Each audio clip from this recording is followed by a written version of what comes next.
जय श्री राम।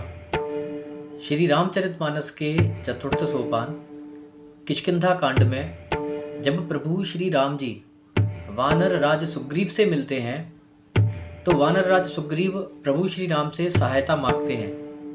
ऐसे में प्रभु श्री राम जी सुग्रीव को यह आश्वासन देते हैं कि मैं बाली को एक ही बाण से मार डालूंगा। ब्रह्मा और रुद्र के पास जाने पर भी बाली अपना बचाव नहीं कर पाएगा।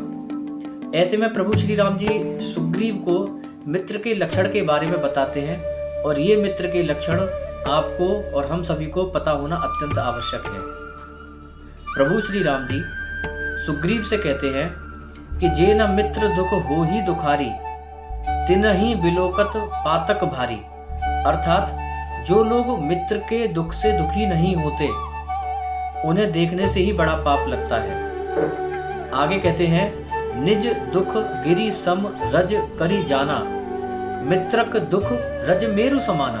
अर्थात अपने पर्वत के समान दुख को धूल के समान समझना चाहिए, लेकिन यदि मित्र का दुख धूल के समान है तो भी मित्र के उस दुख को मेरु पर्वत के समान समझना चाहिए।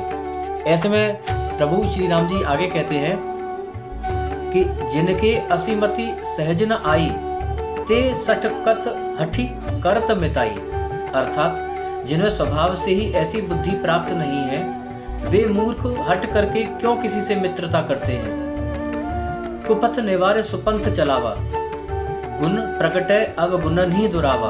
और कितनी अच्छी बात कहते हैं। आगे प्रभु श्री राम जी बताते हैं कि मित्र का धर्म है कि वह मित्र को बुरे मार्ग से रोककर अच्छे मार्ग पर चलाए, उसके गुण को बताए और अवगुणों को छिपाए।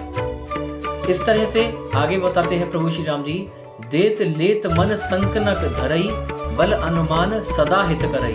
अर्थात लेने में देने में शंका न रखें, अपने बल के अनुसार सदा हित ही करता रहे। विपत्ति काल कर सतगुण नेहा श्रुति कह संत मित्र गुण एहा।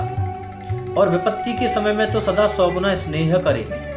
आगे कहे मृदु वचन बनाई, जो सामने तो बना बना कर कोमल वचन कहता है, पाछे अनहित मन कुटिलाई और पीठ पीछे बुराई करता है तथा मन में कुटिलता रखता है, अर्थात धूर्तता रखता है। जाकर चित अहि गत समभाई अस कुमित्र परिहरे ही भलाई। इसका मतलब है कि हे भाई, जिसका मन सांप की चाल के समान टेढ़ा है ऐसे कुमित्र को तो त्यागने में ही भलाई है।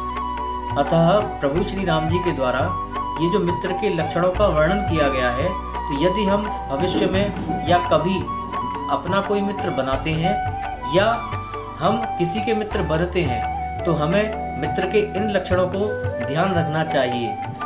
और इसमें यह भी कहा गया है कि यदि किसी भी व्यक्ति के अंदर मित्र बनने के ये लक्षण हैं तो उसके इस लक्षण से वो व्यक्ति एक संत का प्रकार होता है। अर्थात यदि मित्र के ये लक्षण किसी भी व्यक्ति के अंदर हैं तो उस व्यक्ति को यदि संत भी कहा जाए तो भी कोई बड़ी बात नहीं है। धन्यवाद। जय श्री राम।